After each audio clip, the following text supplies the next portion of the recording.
Well, we've talked a little bit about, I think, kind of that golden era territories, the beginning of it, right? The conception of professional wrestling. Jimmy is from watching it not only with the territories, but also in Attitude Era. So you were there for that Monday Night War period, and it's something that obviously we've heard about, but I'd never lived it personally. Right. What was so captivating about the time of Monday Night Wars back then for you? Seeing somebody that, you know... Great pivot, Jacob. Yeah. You're a podcaster. Nice. That's right. Seeing Scott Hall or hearing, I didn't see that happen, but I heard about it. Because at this time, you're more WCW though, right? At this point, I'm not watching anything. I might turn it on, whatever. Yeah. You know, if I see it, but I wasn't watching. So then I this guy shows up from WWF or at the time. And then he's got another guy, and of course it's Kevin Nash. And then you're like, well, who's the third guy going to be? You know. So that hooked you. That brought you back in. And then when Hogan came out and dropped the leg, it was like, he's the third man. He's the third man. Oh no. And then Hogan's bad. Yeah. And you're pissed. You're mad. You're like, the ring's filling up with trash. Oh, it's a great scene. Fantastic visual. But then they become almost like they were babyface, you know. Sure. I mean, the anti-hero became the popular baby faces. And that was kind of that whole, even on the WWF side. Stone Cold, DX, those guys were bona fide heels in my book. Yeah, when Rock was babyface, he was hated. Yeah. And then he turned heel and everybody's then loved. Like, oh my gosh, he's the best. Yeah. And then I think like even around that time, Kurt Angle was, in my opinion, was a babyface. I think, but the fans really didn't. Well, no, he was brought in as a heel. Oh, so when you watch all those original vignettes, he's by design being like, I'm the best and this and that, and only because of documentaries and interviews and stuff. He didn't get it.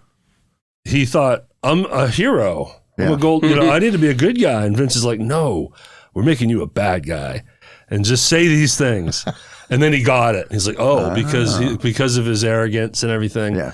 But he learned quickly how to do a promo, and he was just an amazing wrestler. But you're always trying to get the reaction out of the audience. That's it. Emotions.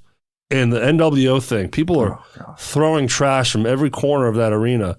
Jeez. I mean, talk about a home run. Well, at that point, you're sitting there going, well, we've got our direction. It's not even like, well, let's go on. I mean, you look at songwriting a lot of times, and I've talked to Jimmy about this sometimes. It's the idea of, sometimes you'll go through jams, you're like, oh, that was nice. Let's move on to, whatever we're actually going to do. And then sometimes you just come in here, you catch lightning in a bottle, and it's like, well, we're not doing anything else. We have it right here. Yeah. And I feel like in a lot of ways, that's a lot of what they had with that NWO angle. And they knew what they had. Yeah. Bischoff, I think, for all of the things that you could say about Eric Bischoff at the time with WCW, totally knew that people were making that transition and that the anti-hero was a big thing. So he's like, how can we hit a reaction here? Let's make the biggest babyface of all time and turn him heel. Do the most unimaginable thing. What a big deal. And Hulk Hogan going heel. And what a chance he took, like for merch sales and all that. But then, of course, the NWO shirt was... I was about to say, then it became merch sales for heels at that point. In the Mr. McMahon, one of the talking heads in there was like, Vince McMahon missed an opportunity to turn Hulk Hogan heel. No. It wouldn't have worked. It wouldn't. It had to be the way it was. Yes. Yeah. That was the way to do it, and that was a Bischoff thing. Sorry, Vince. It's true. Well, with WWF to have built such a babyface, it had to have been the alternative company. It didn't make sense any other way. Yeah. Did you hear Hogan get booed out of the building? Well, that was the first Monday Night Raw, right? Yeah. There's been a few things that have happened since then that I would imagine have contributed to this. Some racial overtones and Trump loving and I was about to say in LA of all places. Right. You're in California. Yeah, you're in California. So hey, let's debut Real American Beer. Yeah, and Jimmy Hart's gonna come out. He's gonna have the flag, and everybody's bad for Jimmy Hart. No. But he's also pushing beer. So there's also a level of like, dude, go away. Like we're over this. You know? Also, like, I mean, that was right before the main event, and everybody's just like, just get to Punk and Rollins already. We're tired. This has been a long show. I'm sure Hogan was like, they're gonna pop so big for me. They did. It was a different kind of pop. That's real heat. Poor guy. Real heat. Yeah. Poor guy. Yeah, but so Attitude Era. Off and running. WCW was just going crazy, running wild. Yeah. And at that time, the WWF was doing bad. They didn't want to catch up, or Vince didn't want to try to catch up. And that, I'm out by now, like I said, but now they have even the gimmicks, Isaac Yankum. Isaac Yankum. Oh, yeah. Stuff like that. Like, this guy with a plunger. You got a guy with a trash can. Everything was everything was a trade or a business or a job or big boss. Basically, everybody was Doink the Clown. Really cool. Everybody had to have like a very cookie cutter. It was very image. Cartoon. Yeah, and still squash matching. And they had the the guy that had the big furry head on him. I can't remember. There was a character where it was like a mascot, literally like a mascot uniform. Oh gosh, was it the gobbledygook or something like that? There's that one too. Yeah, but anyways, it was bad. And Undertaker and Triple H, Shawn Michaels were all like, "We gotta." Yeah, and he's like, "No, it's for the kids still." But. Then they figured it out, and Stone Cold was a big part of that. Well, and Stone Cold even talks about that when he went into, I think he left WCW, and Paul Heyman had a hold of him in ECW, and then he ends up going to WWE, WWF at the time as the ringmaster. Yeah, he was. Where was he, chauffeur for DiBiase or something like that? Well, DiBiase was his valet. Yeah, and they automatically gave him the $1 million belt. Heel. Just trying to set him up as a heel immediately. And the whole Stone Cold thing, he pitched it, and apparently Isaac Yankum. No. What was it? No, there was what was some of his names? Stone Cold. Stone Cold, I think was basically just given like a bunch of like Sub-Zero, like Frozone and stuff like that. Frosty McFreeze or something like that. I'm getting these wrong. I didn't even know. No. Okay, so the ringmaster. Are you familiar with that? I am. Yeah. It was going nowhere. No. Nowhere. And finally Vince was like, whatever he wants to do. Vince didn't like his accent. He was just, milk toast, as they call it. But he was a great worker. So as the story goes, Stone Cold is watching television at home, and it was a documentary on the Iceman. Mm-hmm. Yep. A serial killer. Serial killer. You should probably know him, Jimmy. Yeah, personally. I do. Personally. So he brings this to Vince and kind of gives him the vision and everything. So then WWF Creative give him a list of the most ridiculous names. Mm-hmm.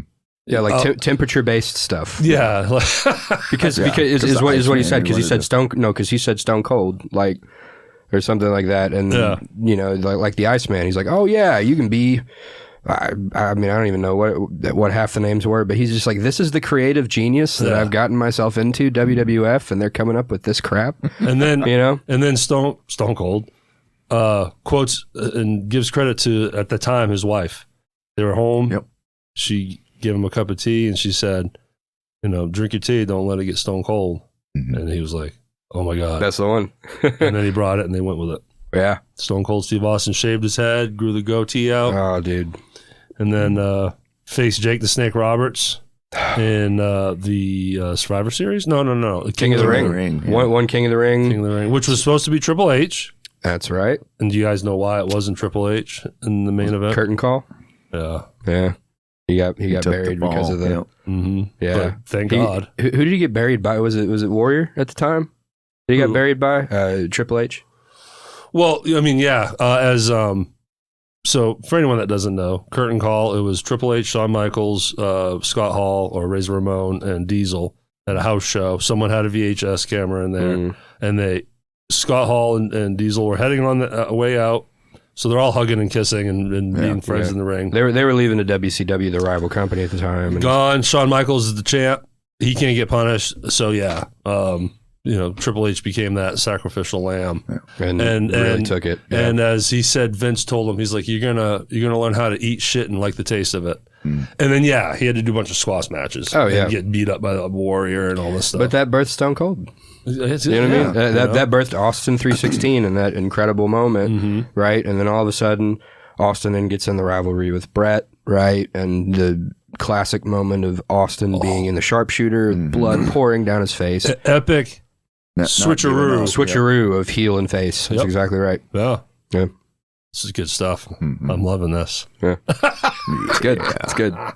But I told you I'd suck all the oxygen out of this room. But this went to you, Jimmy, about Attitude Era. So tell us again, like, what were you watching? So okay, the guys come, Hogan's heel, NWO's birthed. You're hooked. At this I'm watching Goldberg. They're bringing him in and building him up because what they did is everybody was joining the NWO, right? It got watered down. Yeah, he didn't have anybody to go against, and of course they bring Goldberg up. I remember watching where they were in Atlanta. It was Monday Nitro when he beat Hulk. He beat He beat Scott Hall earlier in the night, and then he's holding both the U.S. and the world title. Yeah, and there's complaints about that because it's like, why didn't you do that on pay-per-view? Man, there's money behind all that, but then they gave it away. It's crazy. To see him, Goldberg, do his move with the Big Show is impressive. Yeah, that's impressive. Yeah. You got the spear, but what was it called when he brought him up? The jackhammer. Yeah, man, that was so cool. And I would switch back. I kind of started switching back and forth a little bit. It was a night when Raw was taped. And they gave it away. Gave the finishes away. Don't switch over to the competition because Mick Foley's going to be the. Well, that one bit him in the ass. Yeah, that one bit him in the ass. Everybody switched over because Mick Foley winning the championship, and they flipped over. But he was giving away finishes, and but so then it forced them to go live, didn't it? Yeah, played their hand. Yeah, and then then it just kind of they brought in Jim Cornette's favorite guy, Vince Russo, who was the writer for the magazine stuff and magazines. He was in the magazine, and he also loves the word bro, swerve, bro. And they brought him in, and it just kind of didn't have the same. I was more into the wrestling, you know what I mean, than the occupations and the funny stuff and the you know what I mean. I was just more into that and title on a pole match. Yeah.